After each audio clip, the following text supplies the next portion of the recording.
Chapitre 4. Il est parti. S'écria Marthe en accourant au bruit de la porte de la rue qui, violemment refermée, venait d'ébranler la maison tout entière. Oui, répondis-je, complètement parti. Eh bien, et son dîner? Fit la vieille servante. Il ne dînera pas. Et son souper? Il ne soupera pas. Comment?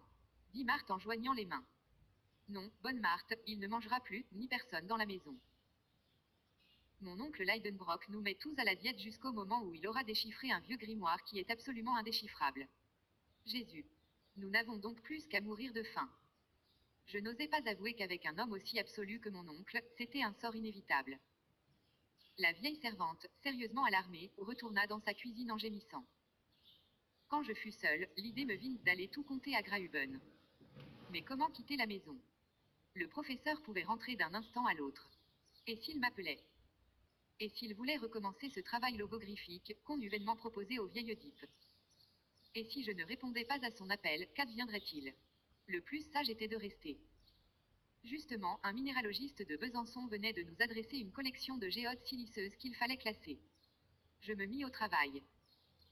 Je triais, j'étiquetais, je disposais dans leur vitrine toutes ces pierres creuses au-dedans desquelles s'agitaient de petits cristaux.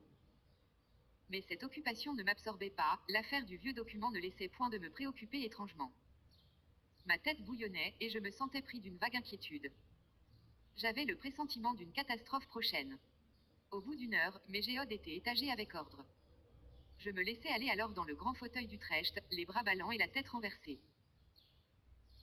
J'allumai ma pipe à long tuyau courbe, dont le fourneau sculpté représentait une naïade nonchalamment étendue, puis, je m'amusais à suivre les progrès de la carbonisation, qui de ma naïade faisait peu à peu une négresse accomplie. De temps en temps, j'écoutais si quelques pas retentissaient dans l'escalier. Mais non.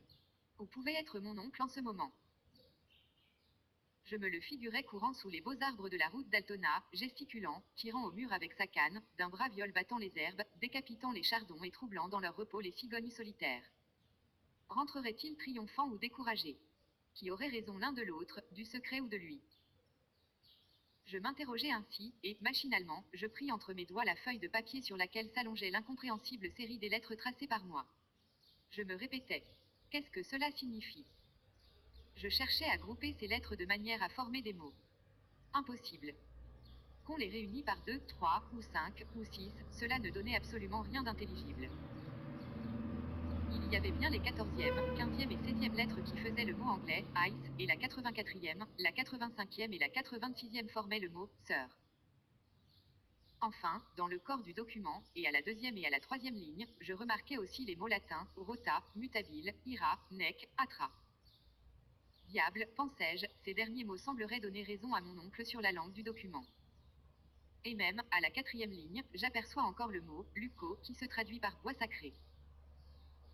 Il est vrai qu'à la 3e, on lit le mot, tabiled, de tournure parfaitement hébraïque, et à la dernière, les vocables, mer, arc, mer, qui sont purement français. Il y avait là de quoi perdre la tête. 4 idiomes différents dans cette phrase absurde. Quel rapport pouvait-il exister entre les mots, glace, monsieur, colère, cruel, bois sacré, changeant, mer, arc ou mer? Le premier et le dernier seuls se rapprochaient facilement, rien d'étonnant que, dans un document écrit en Islande, il fût question d'une mer de glace. Mais de là à comprendre le reste du cryptogramme, c'était autre chose. Je me débattais donc contre une insoluble difficulté, mon cerveau s'échauffait, mes yeux clignaient sur la feuille de papier, les 132 lettres semblaient voltiger autour de moi, comme ces larmes d'argent qui glissent dans les retours de notre tête, lorsque le sensi est violemment porté. J'étais en proie à une sorte d'hallucination, j'étouffais, il me fallait de l'air. Machinalement, je m'éventai avec la feuille de papier, dont le verso et le recto se présentèrent successivement à mes regards. Quelle fut ma surprise quand, dans l'une de ces voltes rapides, au moment où le verso se tournait vers moi, je crus voir apparaître des mots parfaitement lisibles, des mots latins, entre autres, cratrem et terrestre. Soudain une lueur se fit dans mon esprit, ces seuls indices me firent entrevoir la vérité, j'avais découvert la loi du chiffre. Pour lire ce document, il n'était pas même nécessaire de le lire à travers la feuille retournée. Non. Tel il était, tel il m'avait été dicté, tel il pouvait être épelé couramment. Toutes les ingénieuses combinaisons du professeur se réalisaient, il avait eu raison pour la disposition des lettres, raison pour la langue du document. Il s'en était fallu de rien, qu'il pût lire d'un bout à l'autre cette phrase latine, et ce rien, le hasard venait de me le donner. On comprend si je fus ému. Mes yeux se troublèrent. Je ne pouvais m'en servir.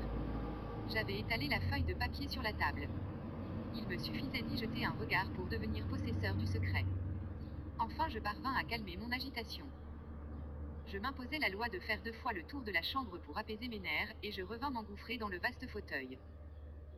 Lisons, m'écriai-je, après avoir refait dans mes poumons une ample provision d'air. Je me penchai sur la table, je posai mon doigt successivement sur chaque lettre, et, sans m'arrêter, sans hésiter, un instant, je prononçai à haute voix la phrase tout entière. Mais quelle stupéfaction, quelle terreur m'envahit. Je restai d'abord comme frappé d'un coup subit. Quoi? Ce que je venais d'apprendre s'était accompli. Un homme avait eu assez d'audace pour pénétrer. ... Ah! M'écriai-je en bondissant, mais non. Mais non. Mon oncle ne le saura pas. Il ne manquerait plus qu'il vînt à connaître un semblable voyage. Il voudrait en goûter aussi. Rien ne pourrait l'arrêter. Un géologue si déterminé. Il partirait quand même malgré tout, en dépit de tout. Et il m'emmènerait avec lui, et nous n'en reviendrions pas. Jamais, jamais. J'étais dans une surexcitation difficile à peindre. Non, non. Ce ne sera pas, dis-je avec énergie, et puisque je peux empêcher qu'une pareille idée vienne à l'esprit de mon tyran, je le ferai. À tourner et à retourner ce document, il pourrait par hasard en découvrir la clé. Détruisons-le. Il y avait un reste de feu dans la cheminée. Je saisis non seulement la feuille de papier, mais le parchemin de Saknussemm, d'une main fébrile j'allais précipiter le tout sur les charbons et anéantir ce dangereux secret, quand la porte du cabinet s'ouvrit. Mon oncle parut.